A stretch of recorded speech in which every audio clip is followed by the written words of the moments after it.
Alhamdulillah rabbil alamin wa shalli wa sallim ala nabiyyina Muhammadin wa ala alihi wa ashabihi wa man tabi'ahum bi ihsanin ila yaumiddin, amma ba'du. Puji dan syukur kita ucapkan kepada Allah Subhanahu wa taala atas karunia yang diberikan oleh Allah taala kita bisa salat asar berjamaah dan mempelajari sebagian hukum-hukum Allah Subhanahu wa taala yang berkaitan dengan jual beli. Para hadirin yang dimuliakan oleh Allah Ta'ala, kita lanjutkan pembahasannya, yaitu kemarin kita mengetahui komoditi yang ada aturan-aturan khususnya, yaitu ada 6 macam komoditi. Yang pertama secara nas ada 6 macam: emas, kemudian perak, kemudian gandum ketiga, yang keempatnya adalah syair, yang kelima adalah kurma, yang keenam adalah garam. Itu secara nas. Masih boleh ada kemungkinan komoditi yang terkena aturan khusus lagi? Ada, yaitu dengan cara kias yang semakna dengan emas dan perak, yaitu kandungan fungsi emas dan perak itu adalah ilahnya adalah alat tukar menukar, standar ukur harga. Maka yang semakna dengan itu. Kalau sekarangnya apa berarti? Uang. Ada aturan khususnya. Yang 4 sisanya, kurma, gandum, itu adalah fungsinya atau ilahnya adalah makanan pokok. Kalau kita sekarang bisa dipraktekkan makanan pokok kita beras, maka ada aturannya. Sudah kita sebutkan kemarin, kalau kita ingin menukarkan yang sesama jenis kita tukarkan, syaratnya yang sesama jenis kita tukarkan syaratnya harus 2, yaitu cash dan sama nilai atau sama takarannya. 10.000 dengan 10.000, 20.000 dengan 20.000, 5 kilo beras dengan 5 kilo beras. Sama jenisnya, maka syaratnya adalah cash, nggak boleh tertunda, dan sama takaran atau nominalnya. Kalau seandainya yang kita tukarkan itu adalah beda jenis, akan tetapi fungsi dan ilahnya sama, dia beda jenis. Apa contohnya yang beda jenis sama ilah? Kemarin contohnya rupiah dengan emas, atau rupiah dengan emas dengan perak. Sama jenisnya, emas dan perak? Enggak. Sama ilah atau fungsinya? Sama, yaitu sama-sama standar harga. Maka syaratnya 1, kalau kita ingin menukar, yaitu harus cash, enggak mesti sama nominal. Boleh kita tukarkan 1 gram emas dengan 5 gram perak, 10 gram emas dengan 30 gram perak boleh, dengan catatannya pembayarannya cash, nggak boleh tertunda, ada barang ketika itu juga. Adapun yang kita tukarkan itu beda fungsinya atau ilahnya, maka nggak disyaratkan sama sekali. Emas dengan beras boleh ditukarkan secara nggak cash. Para hadirin, kalau kita nggak mengindahkan kaidah-kaidah tersebut, maka kemungkinan akan jatuh kepada riba. Kalau tidak kita indahkan kaidah-kaidah tersebut, maka akan ada namanya riba dalam transaksi jual beli, riba baik.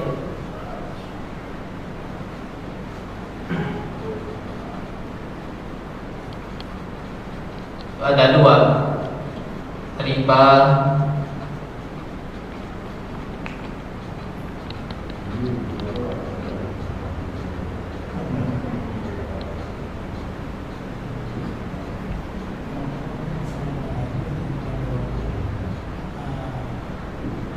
Kalau nggak kita indahkan kaidah-kaidah yang sudah kita sebutkan, maka kemungkinannya kita jatuh ke dalam riba fadl.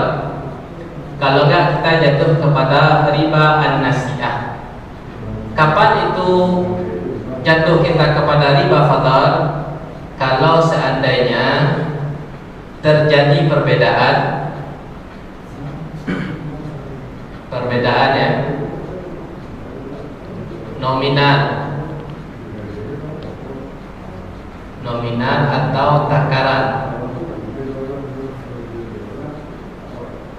dalam ketika transaksi ribawi,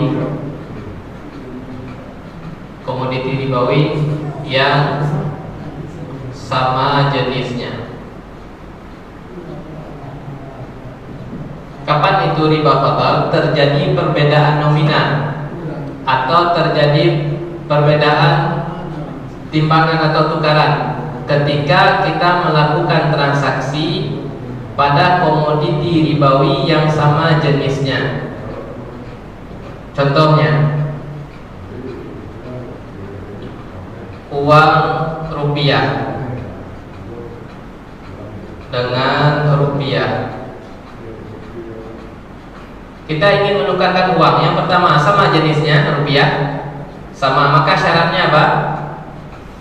Dua, cash dan sama nominal. Kalau seandainya kita nggak sama nominalnya, uang 900.000 kita tukar dengan 1 juta. Uang 900.000 pecahan, kemudian kita tukar dengan 1 juta rupiah. Sama nominalnya di sini? Nggak sama. Kalau nggak sama nominalnya, maka riba fadl ini.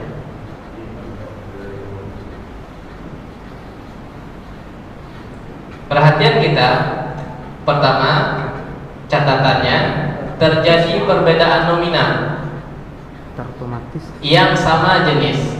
Dua catatannya, perbedaan nominal sama jenis, maka jatuh ke dalam riba fadl. Contoh yang lain, 1 gram emas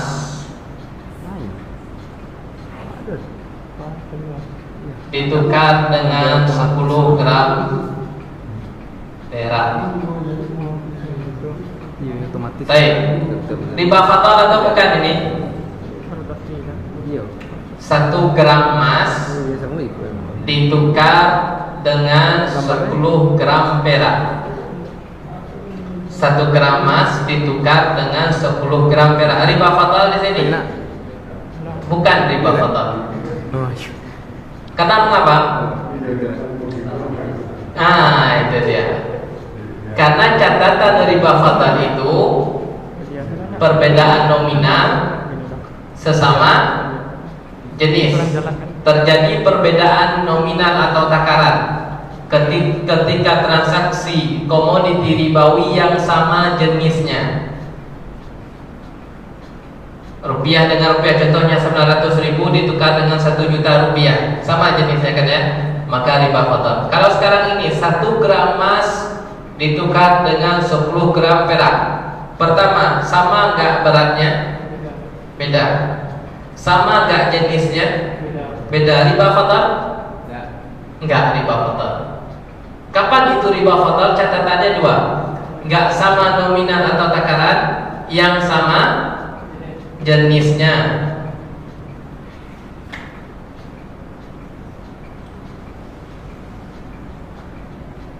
Lima kilo beras bagus ditukar dengan 10 kilo. Kan udah kita sebutin solusinya kemarin ya. Tapi kalau ditukar langsung, riba fadl di sini. Kita ngasih 10 kg beras yang standarnya bawah, kita terima. Yang 5 kg berasnya bagus, riba fadl di sini. Riba fadl kenapa? Iya, jenisnya sama. Beda tak? takaran, maka namanya riba fadl. Bisa dipahami ya kapan itu jatuh ke dalam riba fadl? Yaitu terjadinya perbedaan nominal nggak sama, yang sama jenis. Kalau di sini kenapa nggak riba dia? Bukan riba fadl? Ya karena jenisnya beda. Jadi ada catatannya. Pertama catatannya satu. Yang kedua ini. Baik. Perbedaan satu, kemudian sama jenis satu. 1 juta ditukar dengan 1 juta. Riba fadl? Enggak, karena nilainya sama, enggak terjadi perbedaan. Jadi riba fadl itu ini, kan kita udah pelajari konsepnya, komoditinya. Kalau enggak kita indahkan, maka kemungkinan dua. Kalau enggak riba fadl, kalau enggak riba nasiah. Kalau riba fadl kayak gini dia, yaitu perbedaan nominal. Yang kedua riba nasiah. Kapan terjadi riba nasiah? Yaitu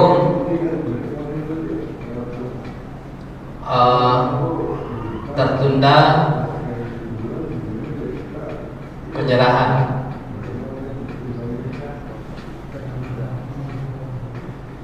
Tertunda penyerahan ketika transaksi komoditi ribawi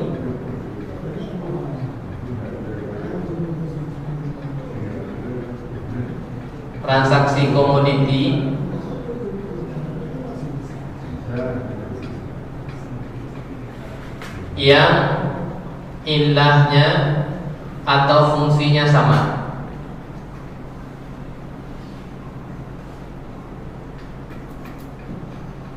Kalau di sini terjadi perbedaan di sisi nominal atau takaran yang sama jenis, catatannya sama jenis, maka riba fadl. Riba nasiah adalah tertunda penyerahan ketika transaksi komoditi ribawi yang kita lakukan yang ilah atau fungsinya sama. Catatannya fungsinya sama. Baik. Fungsi sama, ilah atau sama?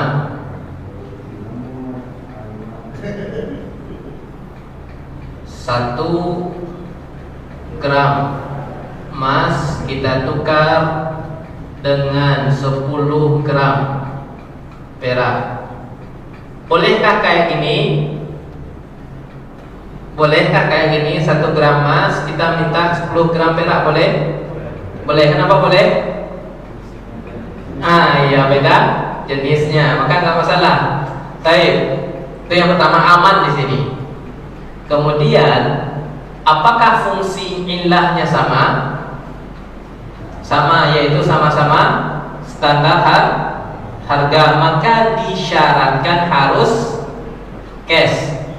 Baik, kalau seandainya saya bilang begini, 1 gram emas, ya kita sepakat 1 gram emas ditukar 10 gram perak. Tapi 2 gram perak lagi besok bayar anak kasih ya.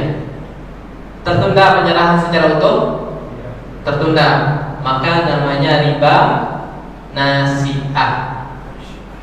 Contoh yang lain, kita saling menukarkan uang sama rupiah sama rupiah.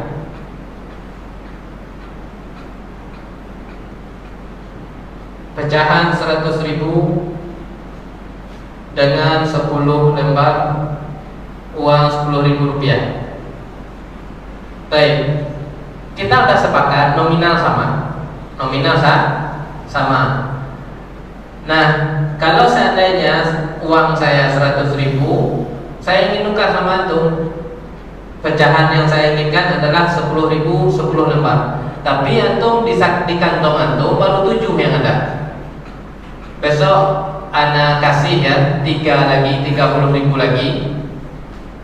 Sah nggak di sini? Boleh nggak? Nggak dibolehkan. Kalau kita jatuh melaksanakannya namanya riba nasiah. Jadi tertunda penyerahan. Itu yang pertama, tertunda penyerahan. Yang fungsi atau ilahnya sama dua. Baik. Kemudian contoh yang lain, apakah ini riba atau tidak?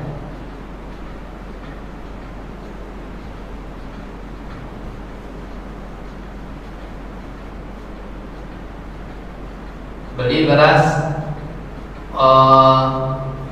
nilainya 1 juta, baru kita bayar 500.000. Janji 2 minggu lagi. Tertunda pembayaran? Tertunda. Apakah riba? Kok nggak riba? Ya beda ilahnya. Beras apa ilahnya? Makanan pokok. Uang? Alat tukar. Maka kalau ini yang kita tukarkan nggak ada kaidahnya. Silahkan kita mentransaksikan sesuka hati. Tapi kalau yang ini kita tukaran yang tadi, maka nggak dibolehkan. 70.000 baru yang ada. Nggak sah transaksi kita. Saya anak kasihkan uang kantum 100.000, anak terima uang antum 70.000, maka nggak sah. Karena apa?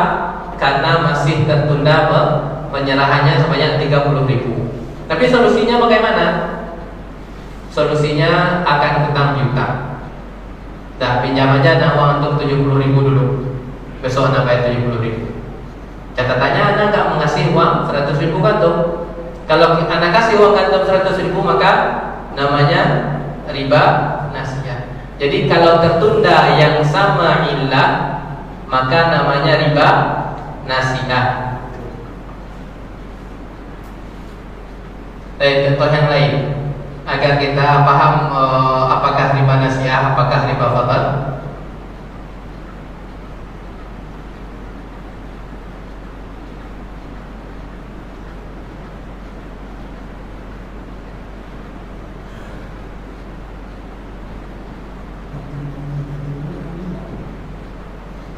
Emas dengan rupiah.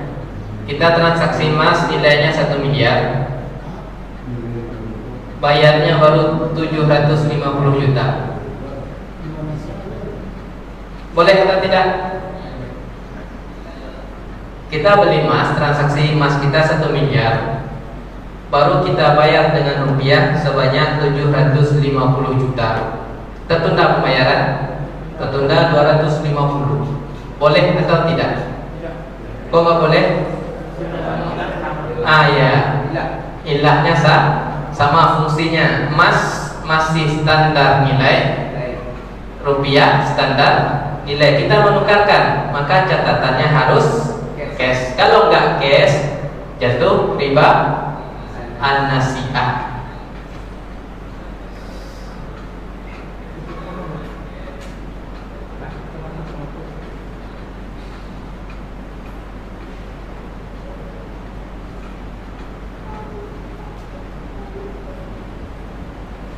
Kita beli emas dengan takaran itu 200 kg beras. Takaran emas yang kita beli nilainya 200 kg, baru kita kasihkan 100 kg. Boleh atau tidak? Kita beli emas, kita bayarnya pakai beras. Nilai emas kita yang kita beli setara dengan 200 kg, baru kita ngasih 100 kg. Boleh atau tidak sini? Emas dengan beras, boleh? Boleh. Kenapa apa? Iya, ilahnya beda. Jadi insyaallah bisa dipahami ya. Kapan itu riba fadl? Yaitu perbedaan yang terjadi pada sama-sama jenis, yaitu 900.000 ditukar dengan 1 juta. Nah, kalau yang riba nasiah tertunda penyerahan yang samain illah. Di sini tertunda juga dia. Emas dengan beras tertunda dia. Tertunda. Kok boleh? Karena beda illahnya. Baik, saya paham. Jadi inilah kesimpulannya transaksi di dalam riba baik. Jadi komoditi riba kita fokusnya kepada yang 6 itu aja. 6 komoditi secara nas ditambah kias. Sudah ini aja. Tukar kipas angin dengan 10 lampu boleh? Boleh. Karena apa? Karena bukan komoditi ribawi. silahkan tukar jam, tukar tambah dengan yang lain, maka dibolehkan. Ini kesimpulannya tentang riba dalam jual beli. Baik, kita lanjutkan kaidah-kaidah dalam riba akan hutang piutang. 10 menit lagi udah ya. 15 menit lagi. Ini aja udah ya.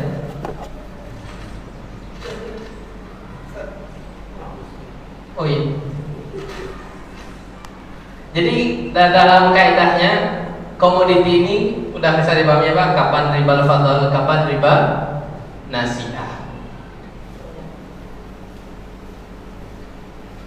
Jadi kalau ada ujian bisa jawab insyaallah.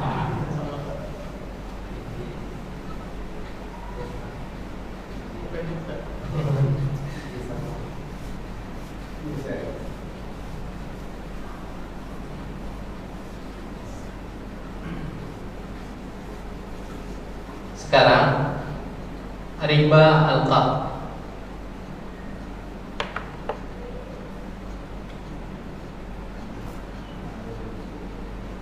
Kalau bahasa Indonesianya adalah hutang piutang.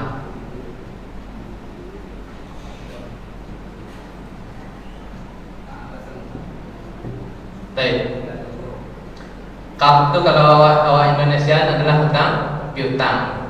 Tapi hakikatnya apa itu hutang piutang? Itu adalah catatannya kapan dikatakan hutang piutang? Terjadi di sini pemindahan kepemilikan.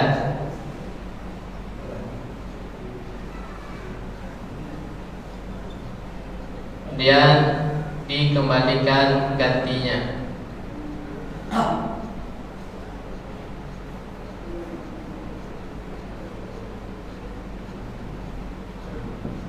Ini pemahaman kita tentang hutang piutang ini. Terjadi kepemindahan pemilikan.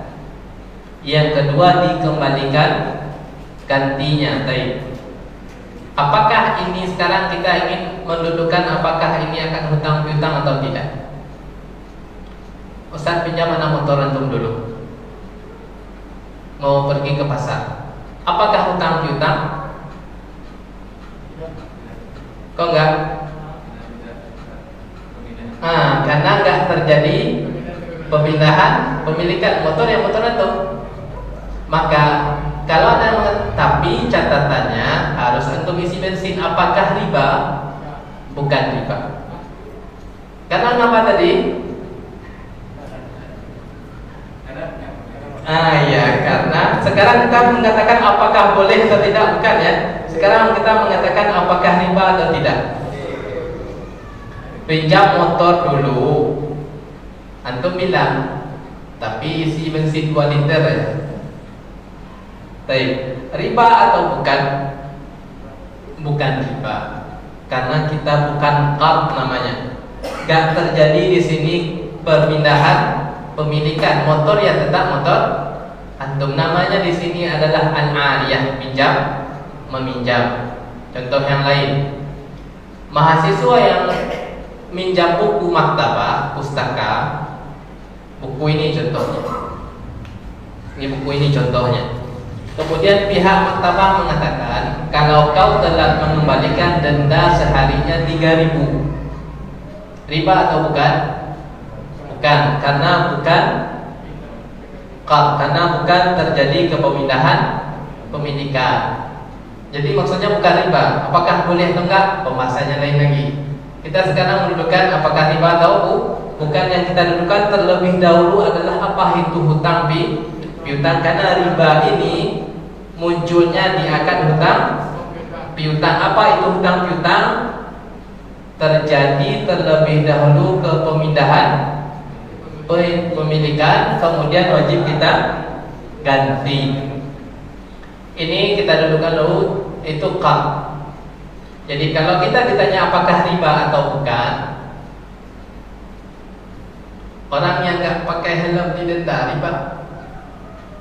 Enggak, karena bukan hutang piutang. Orang yang telat. Baik, kita lanjutkan. Kapan itu terjadi riba dalam ini? Pertama, disyaratkan.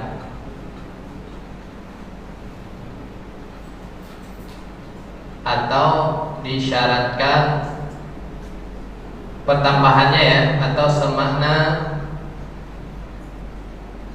dengan persyaratan.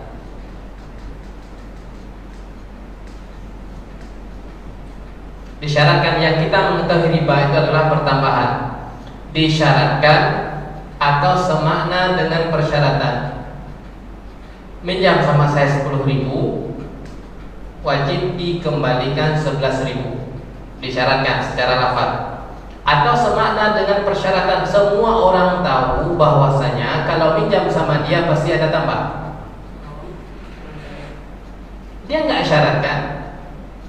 Jadi kita nggak bisa mengatakan nggak riba kok Ustaz. Kenapa? Karena nggak disyaratkan. Di sini kena semakna dengan persyaratan. Kita mengetahui, semua orang tahu bahwasanya kalau minjam uang di sana ada pertambahan.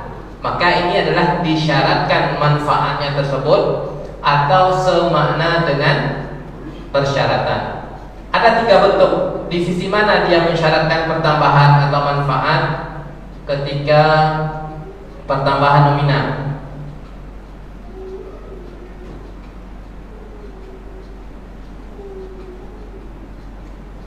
Atau memanfaatkan yang lain.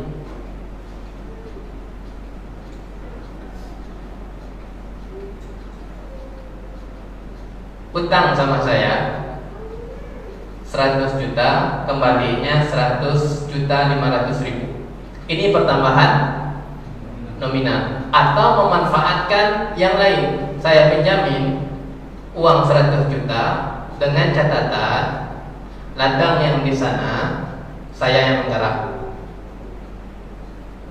selama masa apa? Masa hutang. Ini apa namanya? Memanfaatkan pihak yang terhutang. Nggak boleh, karena akan hutang piutang ini adalah akad sosial. Nggak dibolehkan kita mengambil keuntungan. Apakah Islam melarang keuntungan? Tidak. Ingin mencari keuntungan ada dalam jual beli. Ingin mencari keuntungan ada dalam sewa menyewa. Tapi kalau kita ingin masuk ke dalam akan hutang piutang, maka akan hutang piutang yang kita harapkan adalah pahala, bukan materi. Ini dia pertambahan nominal atau memanfaatkan yang lainnya. Kedua, dia nggak mensyaratkan pertambahan nominal, akan tetapi pertambahan nilai ketika telah bayar. Bahasa nikahnya apa? Nah, ada dia.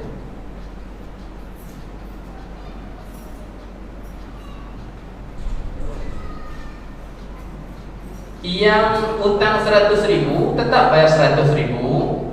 Yang utang 100 juta tetap bayar 100 juta. Akan tetapi jika telat bayar, ada pertambahan nominal 1% dari pokok hutang. Apakah dia mensyaratkan di awal pertambahan nominal? Tidak. Dia mensyaratkan pertambahan nilai ketika telat bayar. Kalau telat bayar denda per hari Rp2.000. Pokok hutang sebenarnya sama. Dia minjam 100 juta sama, enggak disyaratkan kau harus mengembalikan 102, tidak. Tetap, tapi dia mensyaratkan dari sisi yang lain. Kalau telat bayar, maka denda. Maka kalau ada kredit yang mengatakan tidak ada pertambahan nilai, belum tentu bebas dari riba. Karena masih ada poin satu lagi, masih ada 2 jeratan lagi agar kita bebas. Dia mengatakan nggak ada pertambahan nilai. Apa yang berapa uang yang dipakai itu yang dibayar. Selamat dari sisi situ. Tapi kalau telat bayar kena denda, masih di riba. Yang ketiga adalah gabungan nomor 1, nomor 2. Ada yang praktekin kayak gini, Allahu a'lam ya.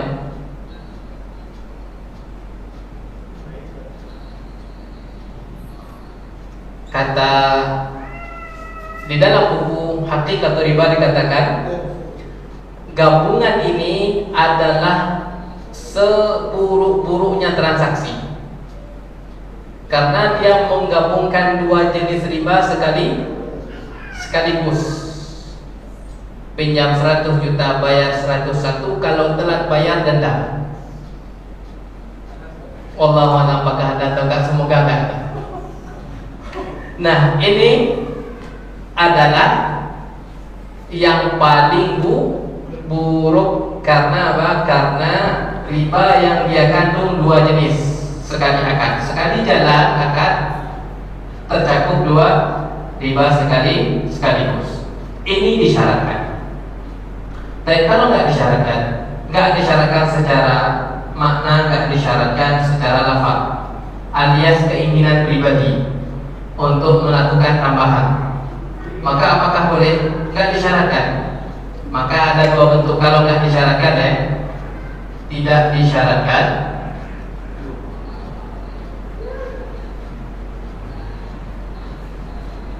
Ada dua kondisi. Nggak disyaratkan. Saya pinjam uang 100 juta, punya keinginan bayarnya 102. Nggak disyaratkan sama orang yang menghutangi, juga nggak semakna dengan persyaratan. Tapi keinginan saya pribadi, karena dia telah menolong, udah saya lebihkan. Yang menghutangi nggak mensyaratkan, orang baik dia. Apakah riba? Ada rinciannya. Pas bayar, maka tidak riba.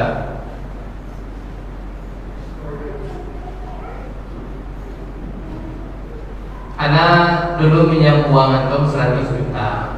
Masya Allah, 100 juta ini sangat besar faedahnya. Banyak hal yang bisa Anda gunakan. Udah. Kemudian Ana transfer ke antum 102 juta. Ketika transfer, ketika ingin melunasi, Anda tambah. Maka di sini nggak riba, boleh. Jadi tidak disyaratkan kita melakukan penambahan ketika kita bayar. Ketika kita bayar uang 100 juta, kemudian plus bingkisan kuenya. Ketika bayar nih, maka nggak riba, karena Nabi kita mengatakan sebaik-baik kalian adalah orang yang paling baik ketika melunasi hutangnya. Baik, termasuk tambahan nominal dengan catatan nggak ada persyaratan dan dilakukan ketika mau bayar, maka nggak riba. Belum lunas.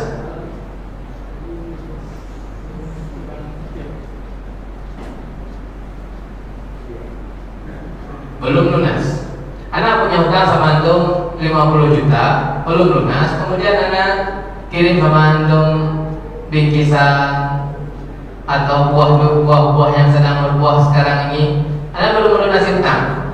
Apakah dibolehkan? Atau kasus yang lain, sesama kawan pinjam uang, pergi belanja keluar beli rambutan, kemudian kawan yang meminjam tadi coba, mana tidak rambutannya? Dia menghutangi tapi dia makan juga. Bisa tergambarkan permasalahannya. Dia Anda pinjam uang ke antum 20.000 untuk beli rambutan, contohnya. Kemudian antum juga ikut makan bersama Anda. Uang 20.000 tetap dibayar, antum mendapatkan faedah berupa makan rambutan gratis. Apakah riba ini? Catatannya tadi hutang belum lunas, maka ada rinciannya.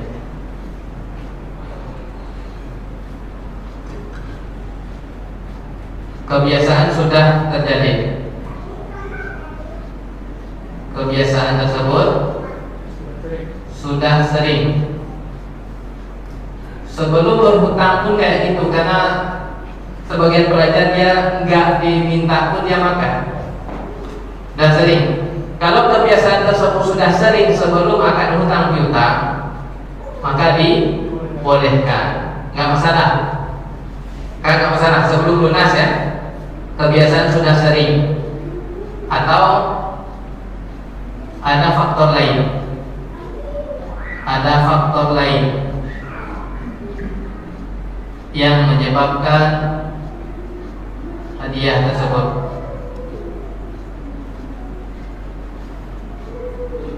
Tapi contohnya, kita bertetanggaan. Kita nggak pernah saling memberikan hadiah, nggak pernah saling makan di antara kita, nggak pernah. Akan tetapi kita saling tetanggaan. Ana minjam uang ke antum untuk walimahan 50 juta. Antum adalah orang yang menghutangi. Kemudian ana undang antum untuk makan di rumahan. Ana undang, silakan makan di sini. Apakah riba? Bukan riba. Karena apa? Meskipun kita tidak pernah saling memberikan, antum makan di situ bukan karena antum menghutangi, tapi karena undangan yang semua orang tetangga anak undang. Maka ini bukan riba. Uang tetap kembali 50 juta plus makan gratis di walimahan, maka gratisnya bukan riba. Karena mengapa? Karena antum datang makan bukan karena hutang, tetapi karena hubungan kita bertetangga. Ya wajar kan tetangga kita undang, maka bukan riba. Jadi boleh. Atau antum bertamu ke rumah anak, suguhkan berbagai macam minuman. Wah, jangan diminum, riba. Boleh kan diminum? Boleh, karena status tamu ia dilayani, disuguhi minuman atau makanan, maka nggak masalah. Jadi di sini ada faktor lain yang menyebabkan pertambahan atau hadiah itu ada. Bukan kebiasaan, kita nggak pernah saling traktiran, nggak pernah. Tapi antum mendapatkan faedah dari anak karena ada faktor lain. Bisa jadi itu sebagai tetangga, bisa jadi itu sebagai tamu, meskipun antum tamu yang minta hutang. Karena apa? Karena Nabi mengatakan dimuliakan tamu, ya berikan air segelas ini diminum, maka bukan riba, karena ada faktor yang lain yang menyebabkan antum mendapatkan hadiah. Maka ini bukan riba. Jadi apakah hadiah yang kita terima, pertambahan yang kita terima ketika hutang belum lunas, apakah langsung dihukumi riba? Enggak, ada rinciannya. Kita sudah terjadi kebiasaan atau belum? Kalau sudah terjadi kebiasaan saling makan di antara kita seperti anak-anak sekolah, itu sudah biasa ya. Dia pinjam uang kawan dia untuk beli makanan ringan, kemudian dia pun coba enak nggak makanan yang dimakan juga. Sudah terbiasa, maka ini nggak riba karena sudah ada kebiasaan. Atau nggak ada kebiasaan, ada faktor lain yang menyebabkan orang tersebut memberikan hadiah, maka ini bukan riba. Ini adalah pendapatnya kalangan Malikiyah. Maka di luar dari sini, maka nggak boleh. Di luar dari dua kategori ini, maka nggak boleh. Nggak pernah kebiasaan sesama kita sebelumnya, dan nggak ada juga faktor yang menyebabkan saya memberikan hadiah, dan itu nggak ada faktor, maka nggak diperbolehkan. Karena bisa dipastikan hadiah tersebut faktor satu-satunya adalah hutang, maka nggak boleh. Kalau di sini hadiah tersebut bukan hutang faktornya, tapi kebiasaan kita, bukan hutang. Kalau di sini bukan hutang juga, tapi ada faktor yang lain, hubungan tetangga di antara kita atau hubungan tamu.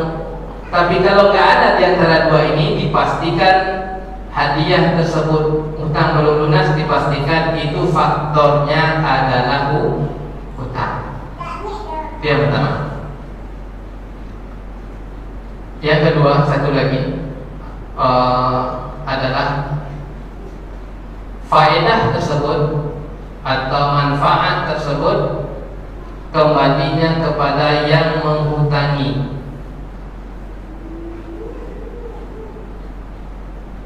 bukan kepada yang terhutang. Contohnya,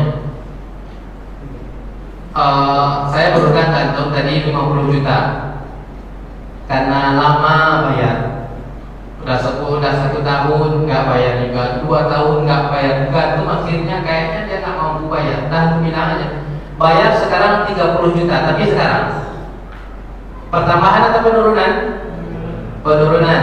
Yang mendapatkan faedahnya siapa? Orang yang terhutang.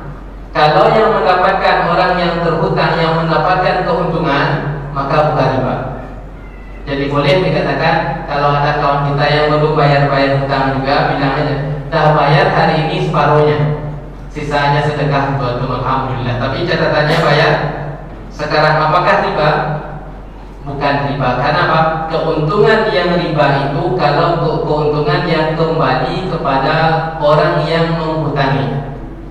Jika keuntungan tersebut kembali kepada orang yang terhutang, maka bukan riba. Yang ketiga, bukan kelaziman.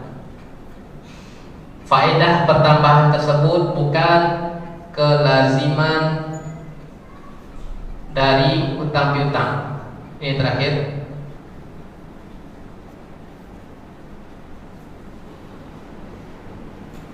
Pertambahan tersebut atau manfaat tersebut bukan kelaziman dari hutang piutang. Apakah kelaziman dari hutang piutang tersebut? Perkataan kita, terima kasih, ini uang antum 50 juta, terima kasih banyak, semoga Allah membalas kebaikan antum. Apakah manfaat yang antum terima berupa doa ini riba? Paham ya kasusnya? Antum kan sekarang mendapatkan manfaat nih. Apa manfaatnya? Berupa doa dari orang yang terhutang. Apakah manfaat doa ini riba? Bukan. Karena apa? Doa terima kasih tersebut merupakan kelaziman dari akan hutang piutang. Kelaziman orang yang terhutangi, dia mengucapkan terima kasih. Kelaziman dari orang yang terhutangi, dia mengatakan jazakallahu khairan. Maka bukan riba. Tapi kalau faedah atau manfaat tersebut bukan kelaziman dari akad hutang piutang, maka riba. Contohnya, saya pinjamin antum uang 100 juta dengan catatan adik antum sama adik anak.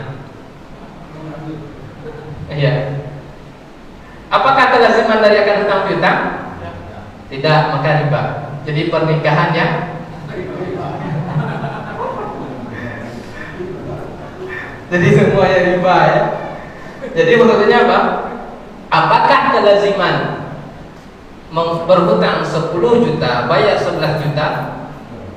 Bukan kelaziman. Yang kelaziman ngutang 10 juta bayarnya 10 juta. Jadi 3 kaidah dipahami. Apakah riba dalam akad hutang piutang atau tidak? Yang pertama sekali adalah kita dudukkan itu apa hutang piutang ini dia. Kemudian ini kaidah. Jadi kalau ada mengatakan apakah denda ketika telat mengembalikan buku ke pustaka itu riba?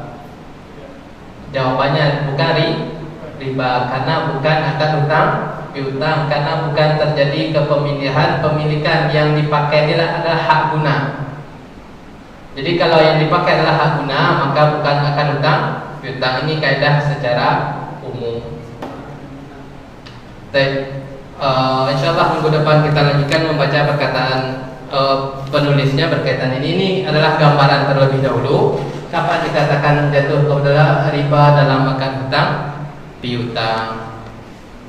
Para hadirin yang dimuliakan oleh Allah Ta'ala, kita cukupkan dengan doa kafaratul majlis. Subhanakallah bihamdika asyhadu an la ilaha illa anta astaghfiruka wa atubu ilaika. Wassalamualaikum warahmatullahi wabarakatuh.